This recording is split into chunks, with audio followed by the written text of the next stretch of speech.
Sementara itu, Timnas Indonesia melakoni sesi latihan jelang menjamu Australia yang digelar di Stadion Madia, Jakarta pada Minggu sore yang dijaga ketat oleh pihak kepolisian.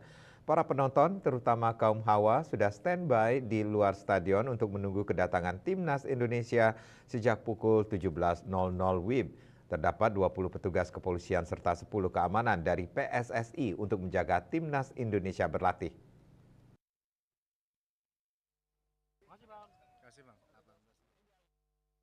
Dari pantauan di lapangan, para penonton, terutama kaum hawa, sudah standby di luar stadion untuk menunggu kedatangan Timnas Indonesia pada Minggu pukul 17 waktu Indonesia Barat sore.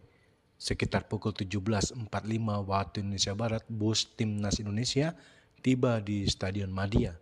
Para pemain masuk melalui gerbang utara.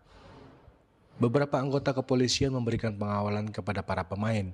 Timnas Indonesia melakoni sesi latihan jelang menjamu Australia yang digelar di Stadion Madia, Jakarta pada Minggu sore, yang dijaga ketat oleh pihak kepolisian.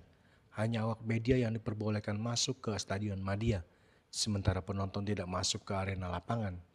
Wartawan mendapatkan kesempatan selama 15 menit untuk mendokumentasikan latihan Timnas Indonesia.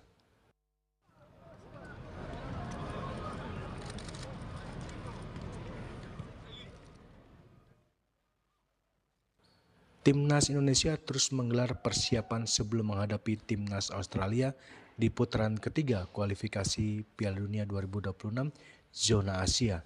Timnas Indonesia akan menjamu Australia dalam matchday kedua grup C di Stadion Utama Gelora Bung Karno pada Selasa 10 September 2024. Dari Jakarta, Juli Suwarta dan Ketut Sumadiasa melaporkan.